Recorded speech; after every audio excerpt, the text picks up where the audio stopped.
Paul Pogba will be able to play football again and train from January and then play competitive matches from March. Are you happy, Don?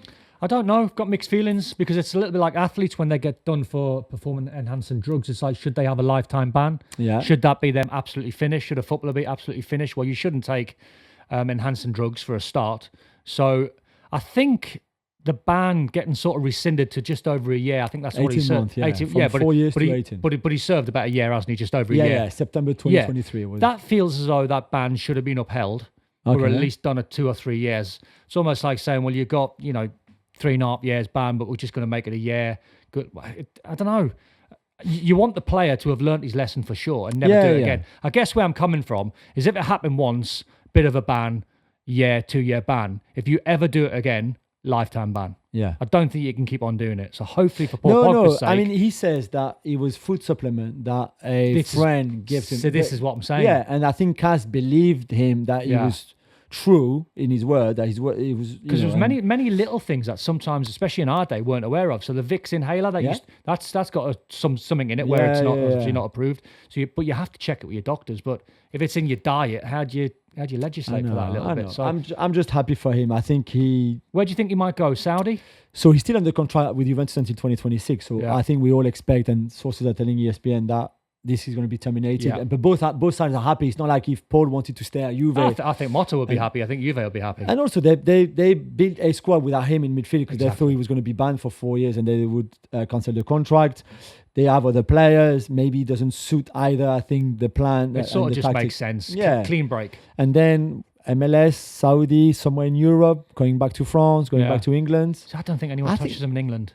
I know you disagree. Maybe not. I just think he's an incredible player. And I know he needs the right structure and the right mentality for him because at times we've seen his technical ability, which is incredible. Amazing. Doesn't match maybe the effort that he puts in. So I understand that. Yeah. I still think he's only 31. I know he hasn't played for a while now. Yeah. I look at him and I think it's MLS or Saudi. I think you could do really well there. Yeah, I agree. Although I think if he wants to stay playing for France, which I think he wants to, and he's going to meet, I expect him to speak to Didier Deschamps very soon. He needs a competitive league then to be able to be called up by France. Imagine that. He's a Paris-born and bred kid. Can't he go there? I'll have him at PSG, man. Marseille? 100%. I'll take Marseille. Paul. No, don't. Leave me alone with Rabiot. Paul, listen to me. Come to PSG. Paris is your city. It's your home. The Parc des Princes is your home. You'll be amazing. You're going to take him out? Yeah, I'll drive you if you want from Turin to Paris. Leverkusen had another interesting afternoon on Saturday. Jules, what happened? They played Kiel, Holstein Kiel, newly promoted Holstein Kiel, who got beaten 6-0 or 6-1 by Bayern Munich not that long ago. I'm thinking, okay, I'm going to watch this and it's going to be great because I expect Bayer Leverkusen to play them out of the park, really. Yep. And it started like that. They were 2-0 up after, 20 minutes or so, Boniface. And then they just stopped playing. And, we talked about concentration maybe and Spurs at halftime against Brighton taking the game for granted or not being switched on for that second half. The same happened to Bayer Leverkusen. Just before the break, switching off, a goal on set piece. After the break, not really being on it, going back to 2-2. And then they wake up. They had chances. They could have scored really 1 or 2 easily towards the end of the game. Didn't. And then you drop 2 points, just like this. Wow. You blinked, and then that's it. Yeah. It's mad, I think. At that level, Xabi Alonso not happy at all, and I can understand him. Almost like a professional foul, or I don't know how you like unacceptable behavior from professional players. Right. Just switching off. So bad, complacency. man. So bad. Don, I thought of you on Saturday because we had the Hutchison. I think about you a lot. But we had the Hutchison derby on Saturday. Another one. I mean, you played for so many teams. Between Everton and Newcastle. Yeah. What happened? It wasn't a great game. It was one of these games where Eddie Howe must have been fuming watching the game because they got sucked in, Newcastle, to Everton's tactics. And they made it a bit of a fight. They made it a bit of a war. There was loads of controversy. Anthony Gordon going back to Everton. He had a penalty for Newcastle. You knew he was going to miss. I wasn't sure. I thought the banker was him getting a yellow card, but he didn't get one. But he kept his head somehow and then lost his bottle at the Gladys Street end with a penalty. And that was the loudest cheer of the afternoon. The Gladys Street end cheering that one of their former players, Anthony Gordon, missed a pen. Then there was another controversial decision, which in my mind wasn't. Not mine wasn't either. It was Dan Burn who was sort of stretching for a ball, and Calvert-Lewin was just about to take the shot. And as he pulled his foot back, Calvert-Lewin, he was just about to volley it, and he volleyed Dan Burn. Both of them hit the floor. It was a little bit. It was more or less exactly the same as Calvert-Lewin on Lewis Dunk, or vice versa, about 3 or 4 weeks ago, where Calvert-Lewin was taking the shot. and he hit Lewis Dunk's ankle. Exactly the same against Dan Burn. So, yeah, I mean, it was an amazing atmosphere. It always is at Goodison Park, and it was lively. But I guess Sean Dyche should be the happier that he's come out with a point, just to try and put another point on the board, trying to see the teams down at the bottom who are not winning games, trying to somehow stay in the Premier League because they go into a brand new stadium next year at Bramley Moor Dock, so they have to make sure they stay in the Premier League. So drop points for Newcastle, but good point for Everton. Really good point. Seville derby duels, always a bit of controversy in that game. Yeah. Except Betis under Pellegrini, they never win. They never win it. That's 5 draws and 4 defeats now, including this one. They lost and they were well beaten by a Sevilla team that was much better than them, although Sevilla had this really, really poor start of the season under Pimenta, the new manager. But in this game, it doesn't seem that Manuel Pellegrini, who's a good coach, I think, just can't do it. And I don't know if it starts now psychologically that everybody knows he can't do it. But I just find that incredible. And this one was away as Seville FC, if you want. So you can understand that they will be under pressure and the crowd, all of that. But yeah, incredible. 9 derbies now, no wins, 0 wins. Incredible. It is incredible.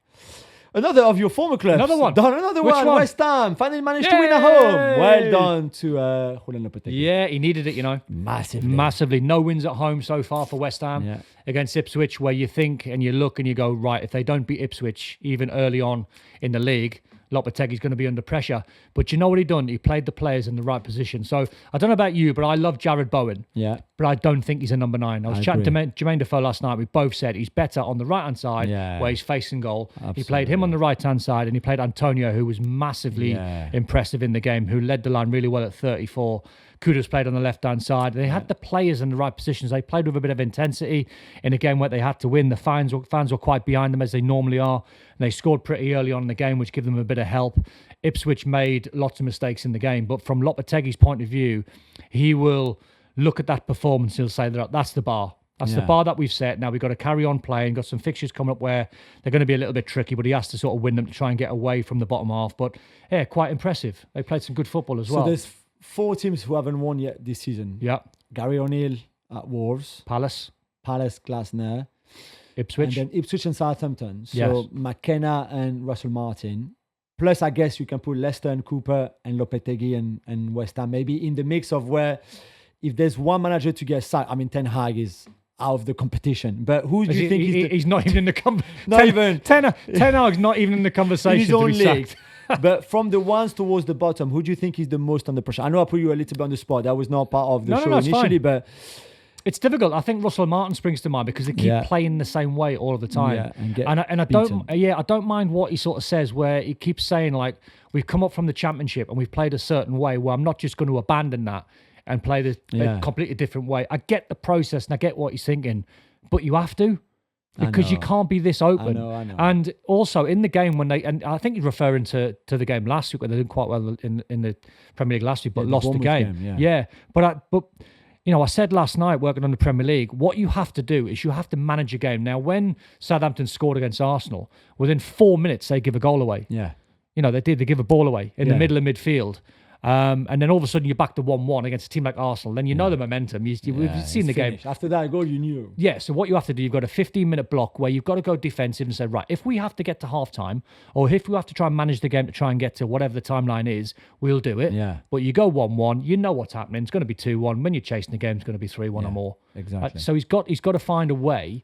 And he might be the one that's a little bit under pressure. More than a Gary O'Neill, for example, where nothing seems to be his way. Well, that's a funny one, Jules, because I interviewed Matt Hobbs, their sporting director, on 5 Live about a fortnight ago, and he said Gary O'Neill's not even in the conversation to be sacked. He's not under pressure. But that was 2 weeks ago. And then they've shipped so many goals, and the 5 goals of the weekend were awful. You sit at the rock bottom of the Premier League, where I don't think any of us would have had Wolves anywhere near the bottom 3. I wouldn't. So now they're sort of chasing it a little bit. So it'd be interesting to see if he keeps his job off the back of what the sporting director said to me. That'll be interesting. Marcus Thuram on fire at the weekend. So good with Inter. Scored a hat-trick. The first of his career in the league. He had one with Gladbach in the German Cup a few years ago against the first round when they played those lower teams and everybody wins like 12-0 or something. That was him. But in the league, that was his first one. Now I think he's fully completed the transformation from being a wild player, which he was for a long time in his career, still plays there for France sometimes, to a proper number 9, whether on his own, whether with Lautaro Martinez up front. for the front two of Inter Milan. It was outstanding, considering he got injured on his ankle early on in that game, kept playing until the 70th minute or something, and scored his hat-trick. I'm so happy for him because he's such a great guy. So I think he might not play for France, which might not be a bad thing. Such an all-round player, isn't he? Yeah, the only thing missing now, which you can keep adding these goals, not hat-tricks every week, 'cause it's impossible. You keep scoring exactly, because you look at the player and you go, this guy can play on his own. This guy can play in a 2. He can lead the line on his own. Physically, he's good. He's a great runner, runs in behind. And I think France will have to find a way of incorporating him even more, because you look at his stats. I think he scored 2 goals in like 25 caps for France. He hasn't been nowhere near as good as he should have been, or certainly in terms of numbers. So that was really, really good for him. I just hope the injury is not too bad and he can keep playing and play for France. After 3 games in a row with a goal in the first minute in the Premier League, Brentford had to wait 75 seconds this time. Don, what happened? Did you see what Thomas Frank said? We lost the toss. So they lost the toss. So that was the only reason they couldn't score earlier. Did they? I didn't even notice that. Exactly. Oh my God, amazing. No, I heard him say it after the game, which was quite funny, actually. They're on fire, aren't they? Is there something, do you think, mentally that now, a bit like what I said about Brandon Johnson earlier in the show, where now that they're on that run of scoring early, they just know they will. Well, when you win the toss and you go back to your centre half and you launch it up front, it's a great way to start. It's very much old school. It's very much old school. You've seen the last 10 years where you go back and you keep the ball, and Brentford go, no, we're going to mix it up. We're going to throw it in the mixer. We're going to cause havoc, cause a bit of chaos. And ironically, we were talking Ten Hag before, and I don't know if I'm in the minority here, but I've always said I think the man to fix them is Thomas Frank. I know you've said that because I think he'll organise them. I think he's a really good coach. Same. Yeah. He brings connection between the fans and the players. He brings the whole club together. I think he's a super coach. I think he mixes the game up where they can go route one, they can keep the ball. They've got players like Norgard and Janel in midfield who are good. You get people like Mbermo and Wissa when he's Lewis fit. Potter on the left, great, outstanding. But they work hard, Jules. Yeah, they do. do. If Brentford get beaten a game, you're going to have to work hard to beat them. Is it a debate that often comes up? Can he deal with a superstar? I think he can. In a way? I because think he's never really had big egos and big superstars, right? Well, I think if he can't, I think that's more detrimental to the players in that Man United dressing room. Because I've heard the conversation where someone said, that Man United dressing room would eat Thomas Frank alive. Yeah. And I've gone, well, that tells you a lot about the dressing room. Yeah. Because to me, if you're getting Thomas Frank in who can organise, you listen to your manager and you listen to your coach. Yeah. But he's the one where I think, and again, he might not be the man to win a title for Man United, but he might get you a little bit closer than Ten Hag, and it might be the next man for the work that he's put in place. In my humble opinion, I think he'd be ideal. I think they thought about him in the summer. Although I think Brentford said they had no contact with United, never contacted them about Thomas Frank. I don't think Brentford would have prevented Thomas Frank this opportunity and stopped him going if he'd wanted to.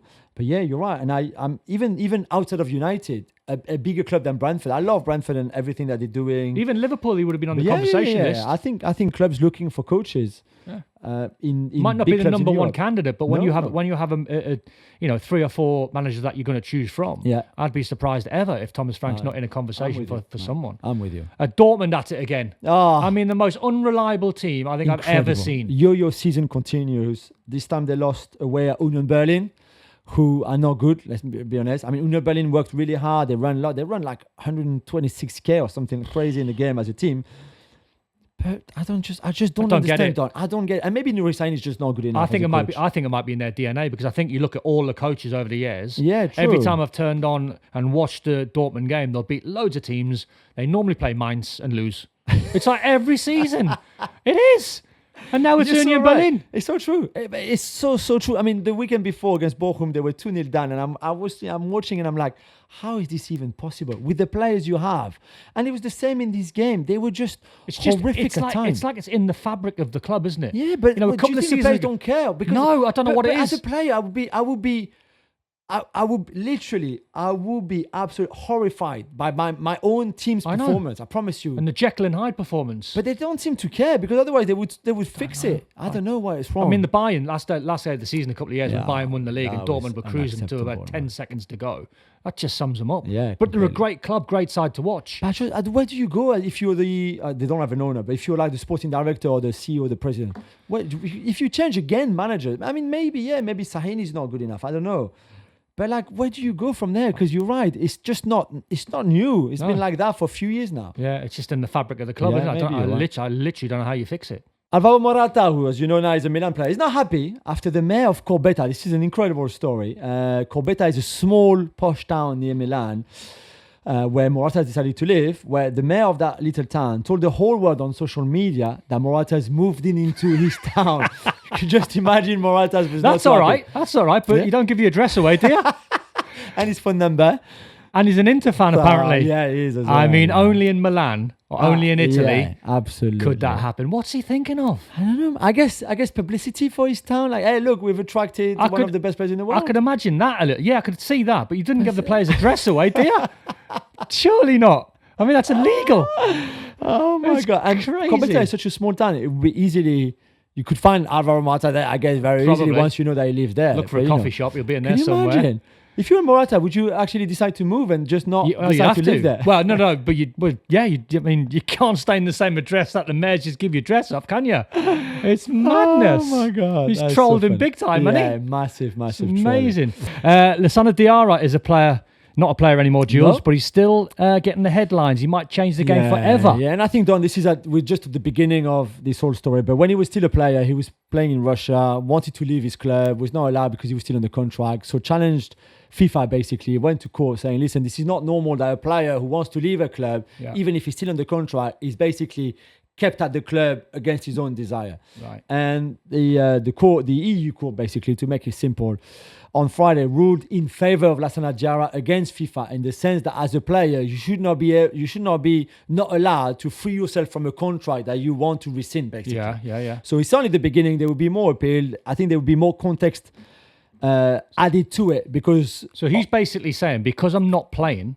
I want to leave and my contract should be exactly. And the club can't keep me if they don't play me and I want to leave, it's basically. Madness. So that would change the whole, obviously, dynamic of how transfers are being made. Because if you can break down, like, terminate your contract the way you want because you're not playing and just go anywhere else you want as a free with no transfer fee, nothing, even if you still had 2, 3, 4 years in your contract, that changes everything. And then how's the manager feel? Exactly. Knowing that your player's acting up and he's potentially wanting to leave. I mean, the only way I could half get on board with this is often you see a player who's, say, on like 49 or 99 appearances and the club that might have to pay, I don't know, say Marseille, £5 million if Jules makes 100 appearances and you're on 99. We've seen it over the years where you keep the player and I could half get on board with that. Yeah, I agree with it. But it's a very dangerous precedent to try and set. And I guess that would give a lot of power to the players, even more than maybe what they have now already, because they will be free to do whatever they wanted, basically.